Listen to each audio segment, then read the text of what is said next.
Thank you very much for having me back here. It's good to be back down here. My name is Thompson Mayasaka. My company is called Phocus LLC, and the product is called the Phocus Mindset. So when I came here the first time to A Million Cups, it was very early. It was really more or less just an idea. Had a basic functional prototype, wasn't very basic science inside of it, and had no sales. I was really using the community to see if it passed the smell test, see if it was an encouraging idea to go after. Turned out to be very positive feedback, so I went after it for a little over a year now. Since have drastically refined the prototypes. I'll pass them around if you guys want to take a look at what they've become. Sold about $20,000 of them. About half of that was one order to a school, which was very exciting. And then used that profit to patent what the final version of it will be, which is what I'll explain to you today. So a little bit of background of the science inside of it. Something called audio-visual entrainment was introduced in the late 80s, mostly as a treatment for ADHD. So how it works is you put on these goggles, put on these headphones, it flashes light into your eyes and then flashes sound into your ears. And what happens is the brain follows that frequency. So your brain will mimic the pattern of stimulation that you put through your eyes and ears.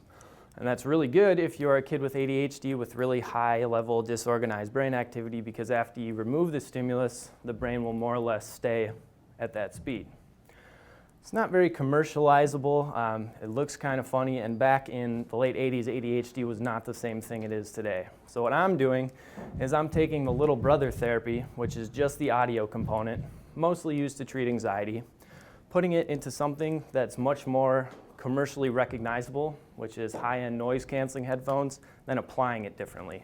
So instead of just exposing yourself to this, we are allowing students to use it to focus themselves on their schoolwork exclusively. That's what this whole thing is about. And as I was saying, back in the 1980s, ADHD was a lot different than it is today. Now it's running rampant. I think we all have a little bit of ADD. And what's happening is we're all kind of stuck in this gray zone, especially kids. No one is really fully engaged or really fully disengaged in anything, really. Like I see people right now that are disengaged, they're on their cell phones. It's just something that we all do now, and that's the root of this project, is just creating something, especially for students, just one thing a day to deliberately unplug and focus all of your faculties on. I think that's a really important thing to take away from this for all of us, is that that's a really good thing to do in this crazy thing that we call the world now. So my background is in fitness. Been giving fitness advice professionally for about 8 years now, and one of the most common things messed up, especially in weight loss, is cardio, right?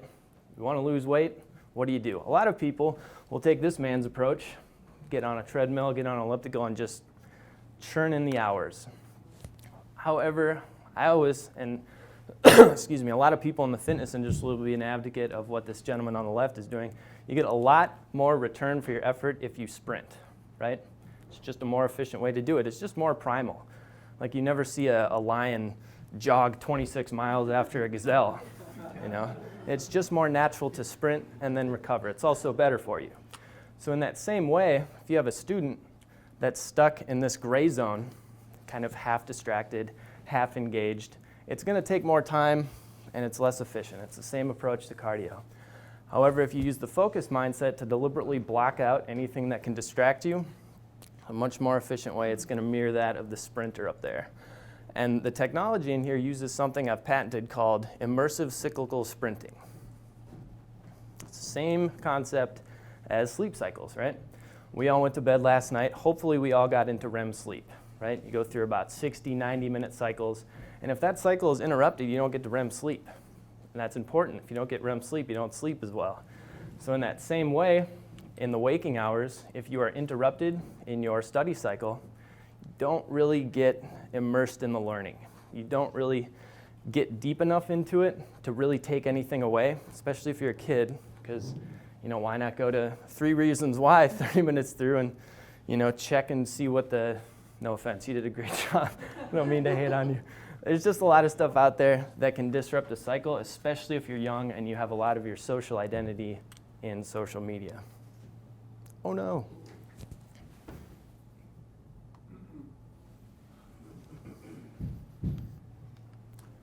So that is a high-level overview of the concept. This is really what I need feedback on. So I've run out of prototypes. That's the first thing. The company that makes them no longer make them, so I'm kind of stuck in a place where I need to raise money. And with that, the feedback I've gotten throughout the year or so I've been working on this is there are a lot of different markets that this could be put into. It's not just kids. It could be veterans with post-traumatic stress that are being reintroduced to the workplace. There's open office environments where people are constantly distracted.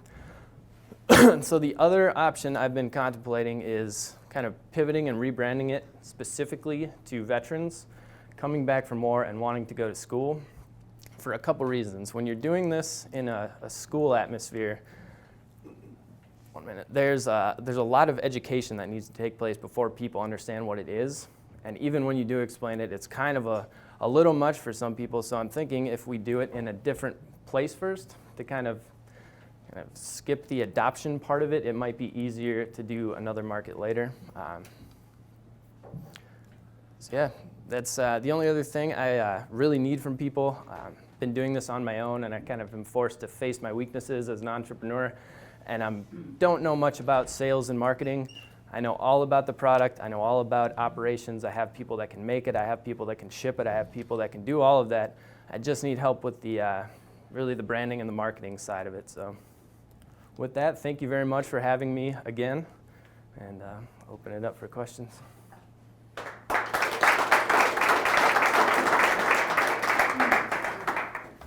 If you could also repeat the questions if possible. Sure. Two questions. Do you have any studies, and have you ever driven a car with these on your neck? Studies independent of this, no. There are plenty of studies that validate the application of the science that I'm using. I'm not using the science inside of it to improve focus. That's more so responsible to the just fact that you're wearing something that isn't plugged into anything. The science that I'm using inside of it is well documented to reduce anxiety and to bring about a more calm state of mind. So I'm not claiming to do anything the science doesn't already suggest. And what was the other question? Have you personally or anybody ever worn these while you're driving? I mean, distraction in driving is a huge issue, especially among teenagers. Sure, that might be sketchy, a little rough. I would generally advise against that. Yeah. Thompson, I remember the first time you presented, and you were saying you were going after school kids, school, stuff like that. A lot of people in the crowd who were entrepreneurs, startups, CEOs, said, I would pay top dollar for that as a CEO, as a VP, as a startup guy. So it sounds like now you're going more towards that's.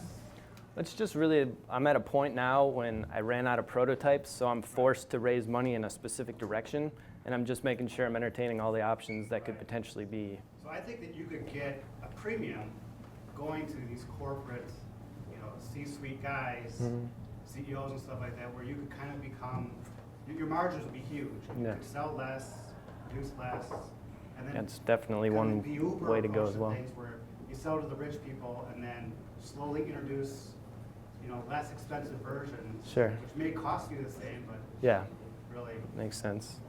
In the back there.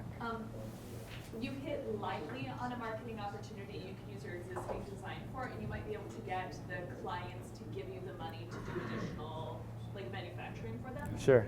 And that is companies that have redone their work areas to have open office spaces. Yep. Because it solved every problem for the extroverts and magnified every problem for the introverts. Sure. So there's a book called, what's it called? Quiet, the Power of Introverts in a World That Can't Stop Talking. And if you were to look online for anyone referencing that book or the author of that book, sure, that would be a really good market for you. And in addition, going to just big office buildings, looking at every company in there, sure, seeing if they have an open office plan, because you can easily, they spend so much money on the desks and making it so you have the padded foot thing, and it can have the raised desk. If it had the open office space, the raised desk, the padded, whatever you call that rug thing, and headphones for every single employee, I know companies that would jump on that. Okay, good to know. Thank you. So it's not clear to me, are you thinking about a B2B approach to the market? It sounds like it when you talk about going to companies and Like I schools. said- Or are you thinking more of a direct-to-consumer? Because, boy, I'm blown away by, the vision and the packaging and the messaging, and it feels like there's a segment of folks that if you just reached out to that market, you could go. Yeah, pursue it. and that's, like I said earlier, it's kind of what the spot and where I'm at with being out of what I can sell now, Yeah. is I'm kind of forced to take it to that next step, and in that next step, I don't want to have a shotgun approach of, I have an idea, but I have a million places that I'm going to try and sell it to. I want to come with a succinct plan for a specific population, and I'm just not sure if schools at this point is the best one, just because it's, Well, like I when said, you get there into are some a, of the organizations you get into, they're selling and budgeting and decision cycles, whereas if you go right to consumers, you're dealing with an individual decision, many individual decisions. Yeah. So have you thought about, not necessarily schools, because they're strapped, but learning centers? I mean, parents are spending tons of money trying to get their kids to do their schoolwork and things Yeah. of that nature. We did, Whether it's at learning centers or at home. Sure. The first thing I actually went to was learning centers, and the expectation when this is presented is that this is kind of a one-size-fits-all solution for their problems, but it's not. It's much more specific than that, and we went a lot with the ADHD population and a little bit into the autism spectrum, but again, the expectation was much too robust for what it's designed for. So, yes.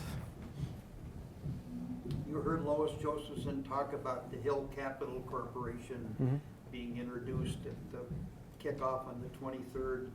Patrick Donahue is the CEO of Hill Capital Corporation. He offices at COGO.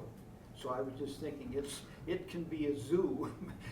So maybe there would, obviously, you can't go to every co-working space in town and sell them off your truck, but just to be thinking about the business market, the veterans market, could be more appealing than what you found so far with the school market. Okay. Thank you. Yes. To clarify, when, how long do I go through the therapy? It sounds like these examples with the co-working or that I would wear these all the time is kind of canceling out the co-working noise. Sure. But is this a 15-minute therapy and I take it off? That goes back to, so it kind of mimics natural cycles your body has already. So 60 to 90 minutes of focused work, and then it turns off. Can't really use it for 10 minutes, so it kind of forces you to take a break. So it just promotes, optimal work-rest cycles. That's kind of the point. So I would wear it continuously? Yes. Oh, Yep, gentlemen.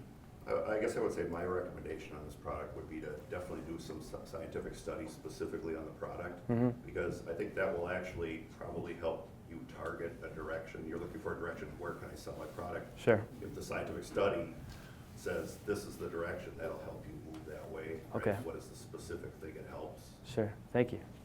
How do you protect your idea? Just patented it. There's a patent on this immersive cycling sprinting? It's also a patent on a Device. noise-canceling headphone with embedded tracks that shut off after 60 minutes. So it's not connected to anything. It looks like headphones. In fact, it kind of does exactly the opposite. It's specifically designed to block out as much noise as possible. And then the sounds you hear are more or less just kind of a supplementary noise-canceling element to it. The claims I'm making are already made out there that the sounds that you hear that make it more quiet will make you feel calm. Can you give us an idea of what the sounds would be? Sure, I can turn it on for you if you want. Sure. Sorry. Does anyone have any? You mean just put it on? Yeah. Let her rip. Let it rip. Can you hear it without putting it on so that you don't have 25 people's heads in that? Yeah, I mean, it's kind of the only thing you can. Yeah. There's volume buttons on the. Yes. What kind of a price point are you targeting, or what the example you gave some of the schools? We sold at schools for $230 a piece.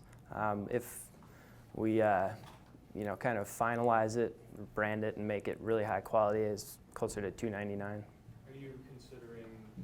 Have you considered any kind of a crowdfunding effort? I'm open to it. Like I said, this is kind of at a free, nimble place right now because just out of headphones. Yeah. Is there any application of this to, like, a kid's current noise canceling headphones that you could have an app on somebody's phone that would connect to it, and Sure. there you go. I mean, I know that kind of goes against what Yeah. you're trying to do a little bit, but. Could definitely if there's license it. functionality there. We could license it to a headphone company that already has it. In regards to the app, yeah, you nailed it. It's very specific. It's very deliberate not to have it be functional with any of your technology. That's kind of the whole point.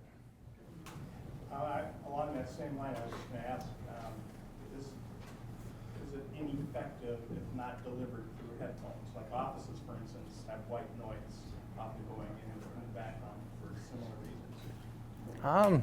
Again, Suppose you could. No, I mean, the sounds themselves that he's hearing right now, does it have to be focused delivery through the? It should be. Or could it be? It's definitely more effective when you use it with headphones. Even if the function is just to make it a more intimate focus space. You said something about your manufacturers not making them anymore. Is that because They went out of business. cash funds, or they're no longer going to? The company just doesn't, Okay, is so not you in need a business. new manufacturer as well. Yes. That's one of the things you need. Yep, All right. I have a bunch of them that have already kind of agreed that they could do it. Okay, I have quotes from all of them. I just, have everything I need to manufacture it and then deliver it. Like I said, I just need someone that is very sales and profit oriented, because that's not really more of a design. Sounds like you're doing this all on your own. I had a friend working on it for about 6 months into it. Then he just kind of lost interest in it. We're still our best friends, but that was the reason why we were horrible business partners, because we had the same skill set and we just agreed with each other all the time. So things didn't really move when there was two of us. So. Yes. How many units did you manufacture?